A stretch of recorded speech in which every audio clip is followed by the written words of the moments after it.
लेकिन चुनाव बाद भाजपा ने जिन परिस्थितियों में भी हो नीतीश कुमार को फिर से मुख्यमंत्री बना दिया। अब यहाँ गेम कहीं ना कहीं चिराग पासवान और तेजस्वी यादव के लिए बिगड़ गया। नीतीश कुमार के संपर्क में है, जो इस इंतजार में बैठे हुए हैं कि नीतीश कुमार कब हरी झंडी दिखा दें और वो अशोक चौधरी के साथ परेड करते हुए नीतीश कुमार के गोदी में आकर बैठ जाए। लेकिन भाजपा के रहते नीतीश कुमार के साथ ये थोड़ा संभव नहीं लग रहा है। ये नीतीश कुमार का कोई डिजास्टर प्लान या बैकअप प्लान लग रहा है। यानी एमवाई का एक बड़ा फैक्टर जो है वो थोड़ा खिसका है। हालांकि जो क्षेत्र से ओवैसी जीत कर आए हैं उस क्षेत्र में कांग्रेस का दबदबा रहा है और कांग्रेस की साख थोड़ी ढीली हुई है। अगर लालू यादव ये नेगोशिएशन कर दे, देखिए आपको अगर याद होगा लालू यादव की राजनीति, तो आपको पता होगा कि लालू यादव खुद ही ऐसे एक वाइल्ड कार्ड डिसीजन के चलते मुख्यमंत्री बताया जाता है। दिल्ली प्रवास के दौरान ओवैसी को सेट करने के मूड में लालू यादव रहेंगे। नमस्कार, भारत लाइव देख रहे हैं आप और ये रातों रात की खबर है।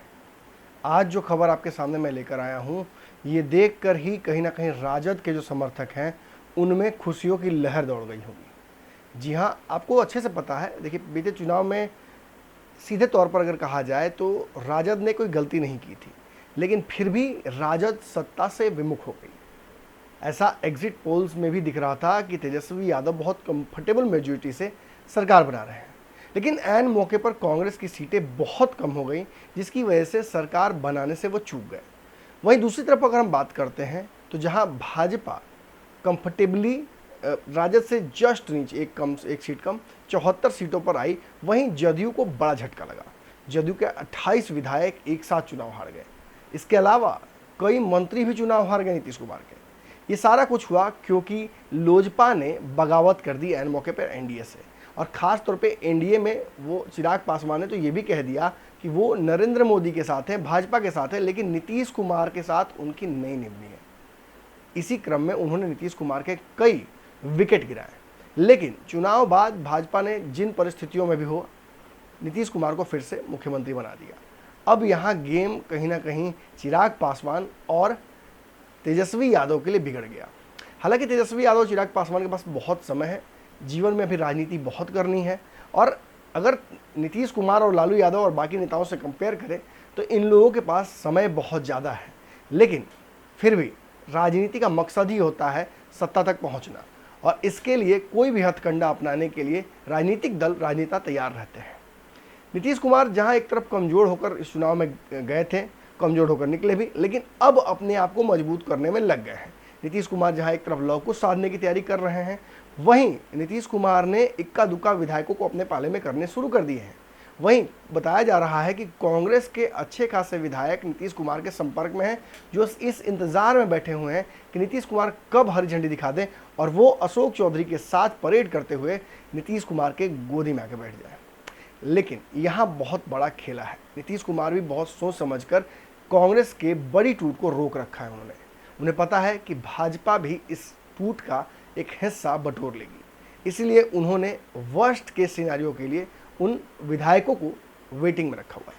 लेकिन यहाँ गेम और भी है। सारे विधायक ना तो नीतीश कुमार के हैं, ना भाजपा के, ना महागठबंधन के। सारे विधायक चाहते हैं, लगभग सभी विधायक चाहते हैं कि उन्हें सत्ता का स्वाद मिले, साथ साथ मंत्रालय मिले, ऐसी पावरफुल पोजीशन मिले जहाँ से एक बार फिर से विधायक बनने का जो मौका है उसका फ़ायदा उठा सकें। अब इस कड़ी में आपको याद होगा नीतीश कुमार से कुछ दिनों पहले ओवैसी के 5 विधायकों की मुलाकात हुई थी, जिसके बाद ये खबर भी चलने लगी थी कि नीतीश कुमार के पाले में 5 विधायक ओवैसी के जा सकते हैं। लेकिन भाजपा के रहते नीतीश कुमार के साथ ये थोड़ा संभव नहीं लग रहा है। ये नीतीश कुमार का कोई डिजास्टर प्लान या बैकअप प्लान लग रहा है। वैसे भी मैं आपको बार बार कहता रहता हूँ कि नीतीश कुमार किसी अदृश्य चुनाव की तैयारियों में लगता है कि लगे हुए हैं। अब आगे की बात करते हैं। अब लालू यादव की बिहार की राजनीति में वापसी हो रही है। इस कड़ी में लालू यादव सोमवार तक हो सकता है कि रिहा हो जाए, ऐसी संभावना पूरी तरह से बन चुकी है, और हो सकता है कि इस महीने के अंत तक बिहार वापस आए। अब लालू यादव के बिहार आते ही समीकरण तो बदलेंगे, लेकिन दिल्ली प्रवास के दौरान बताया जा रहा है कि लालू यादव यहाँ आने से पहले दिल्ली में कुछ दिनों रहेंगे मीसा भारती के घर पर, और वहीं पर सियासी गणित जो है उसको साधेंगे। कहा तो जा रहा है कि वो इलाज कराएंगे, लेकिन ये अंदर की खबर हमें प्राप्त हुई है कि वो वहाँ बैठकर राजनीतिक जो समीकरण है बिहार के उसको साधने का प्रयास करेंगे। अब उसी समीकरण का एक बड़ा हिस्सा है ओवैसी। बताया जाता है कि ओवैसी के जो बिहार के प्रदेश अध्यक्ष हैं अख्तरुल इमान, वो एक ज़माने में लालू यादव के विधायक हुआ करते थे, और इतना ही नहीं, लालू यादव के बहुत विश्वस्त लोगों में से एक हुआ करते थे। देखिए, एक बात तो है, जहां भाजपा चाहती है कि बिहार में स्वावलंबी हो जाए, वहीं राजद भी इस चुनाव में कहीं ना कहीं इस बात का एहसास कर गई कि जो मुस्लिम वोट है, यानी एमवाई का एक बड़ा फैक्टर जो है वो थोड़ा खिसका है। हालांकि जो क्षेत्र से ओवैसी जीत कर आए हैं उस क्षेत्र में कांग्रेस का दबदबा रहा है और कांग्रेस की साख थोड़ी ढीली हुई है, लेकिन ओवैसी का बिहार की राजनीति में इंटर कर जाना 5 विधायकों के साथ कहीं ना कहीं राजद की नींद तो उड़ाता है। लेकिन बड़ी बात यह है, अगर ओवैसी को अपने पाले में लालू यादव कर लें तो क्या बिहार की राजनीतिक समीकरण को बदल सकते हैं? महागठबंधन इस वक्त 110 सीटों पर फंसी हुई है, चुनाव के दिन से ही 110 सीटें उसके हैं। वहीं अगर बात किया जाए तो एनडीए गठबंधन की 127 सीटें हुई हैं। मेवालाल चौधरी के गुजर जाने की वजह से 128 सीटें थी, उसमें से एक कम हो गई। अब यहाँ गेम और भी है। कल ही हमने आपको बताया था कि पंचनामा के दौरान कि मांझी और मुकेश सहनी, मांझी की जो बात नहीं भी करते हैं तो मुकेश सहनी का मन काफ़ी हिल डुल गया है। बिहार में मौजूदा सरकार में उनकी उपयोगिता उनको समझ में नहीं आ रही है, सरकार उनके राय को सुन नहीं रही है, उनके विभाग में उनकी बहुत चल नहीं रही है। और अगर बात करें भाजपा की, तो भाजपा ने जो वादे उनसे किए थे उनके हिसाब से उन्हें पूरे नहीं कर रही है। एक तो अपने समाज के आरक्षण के लिए वो फंसे हुए हैं, लगातार प्रयास कर रहे हैं, लेकिन भाजपा ने इस बात को भी एहसास करा दिया है कि शायद भाजपा इस बात को कभी माने नहीं। वहीं अगर बात करें मुकेश सहनी के विभाग की या एमएलसी जो मनोनयन की या मंत्रिमंडल विस्तार की, तीनों मामलों पर मुकेश सहनी को 0 मिला है, यानी मुकेश सहनी बहुत संतुष्ट नहीं है। ऐसे में लालू यादव ने पहले ही प्रयास किया कि मुकेश सहनी के विधायकों को अपने पाले में कर लें, लेकिन अगर सत्ता की चाशनी को दिखाकर, ललचाकर मुकेश सहनी के मन में भी कहीं ना कहीं उप मुख्यमंत्री बनने की ख्वाहिश है। इसी आधार पर उन्होंने बीच प्रेस कॉन्फ्रेंस में तेजस्वी यादव को यह कहकर छोड़ दिया था कि आप मेरे पीठ में खंजर घोंप रहे हैं, आपने वादा किया था कि आप मुझे उप मुख्यमंत्री देंगे, लेकिन आपने इसकी अनाउंसमेंट नहीं की, जिसकी वजह से मैं छोड़कर जा रहा हूं। तो अगर लालू यादव ये नेगोशिएशन कर दे, देखिए आपको अगर याद होगा लालू यादव की राजनीति, तो आपको पता होगा कि लालू यादव खुद ही ऐसे एक वाइल्ड कार्ड डिसीजन के चलते मुख्यमंत्री बने थे, तो उन्हें किसी और को उप मुख्यमंत्री बना देने में सडनली कोई बहुत बड़ा लॉस राजनीतिक नहीं होगा। लेकिन हाँ, ये बात जरूर है कि जहाँ तेजस्वी यादव की इन सारी मामलों में आप देखते हैं परिपक्वता नजर आती है, वहीं कहीं ना कहीं लालू यादव की परिपक्वता राजद के तेजस्वी यादव के फायदे में आ सकती है। बताया जाता है कि दिल्ली प्रवास के दौरान ओवैसी को सेट करने के मूड में लालू यादव रहेंगे।